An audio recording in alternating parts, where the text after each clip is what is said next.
सोचिए, एक ऐसा दिन जब पहली बार समय ने चलना शुरू किया। न कोई सुबह थी, न कोई शाम, बस एक अनंत शून्य। और फिर उस शून्य से प्रकट हुए सृष्टि के रचयिता ब्रह्मा। मान्यता है कि इसी दिन उन्होंने सृष्टि की रचना शुरू की। उन्होंने रचा समय, दिशा, जीवन, और शुरू हुआ एक नया चक्र।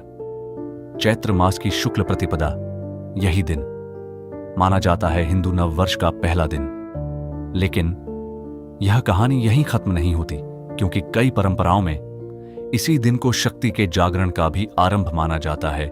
इसी दिन से शुरू होते हैं।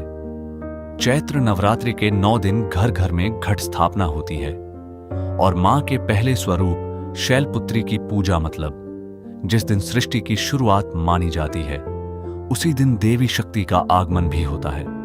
और फिर समय आगे बढ़ा, त्रेता युग आया, जब धर्म और अधर्म का सबसे बड़ा युद्ध हुआ और अंत में श्री राम ने रावण का अंत किया। सत्य की जीत हुई। कई जगहों पर यह मान्यता है कि जब राम अयोध्या लौटे तो लोगों ने अपने घरों पर एक ध्वज फहराया, जिसे कहा गया गुड़ी, जो विजय का प्रतीक सदियां बीती, लेकिन यह विजय का प्रतीक जीवित रहा।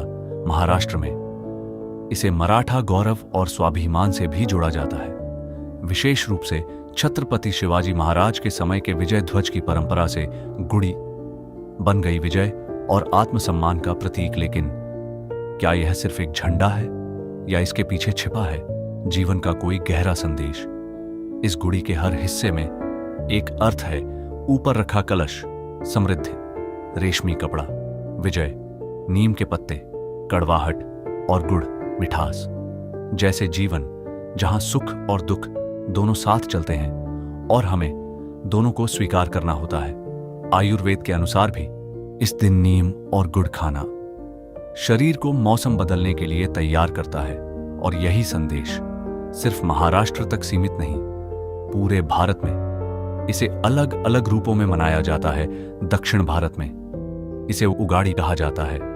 आंध्र प्रदेश, तेलंगाना और कर्नाटक में घर आम के पत्तों से सजाए जाते हैं और खाया जाता है उगाड़ी पचड़ी, जिसमें जीवन के 6 स्वाद होते हैं। सिंधी समाज में यह बनता है चेती चांद, जो भगवान झूलेलाल का जन्मोत्सव माना जाता है।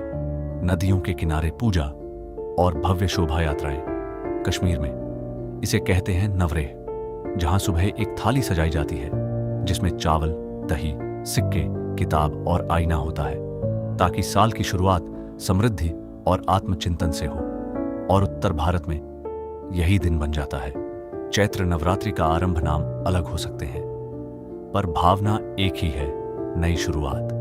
पारंपरिक मान्यताओं के अनुसार यह दिन इतना शुभ माना जाता है कि बिना मुहूर्त देखे भी कोई भी नया काम शुरू किया जा सकता है। गुड़ी पड़वा सिर्फ एक त्योहार नहीं, यह है सृष्टि की शुरुआत, देवी शक्ति का आगमन और हर बुराई पर अच्छाई की जीत का प्रतीक। तो जब अगली बार आप गुड़ी देखें तो याद रखिए, यह सिर्फ एक परंपरा नहीं, यह है आपकी हर नई शुरुआत का प्रतीक।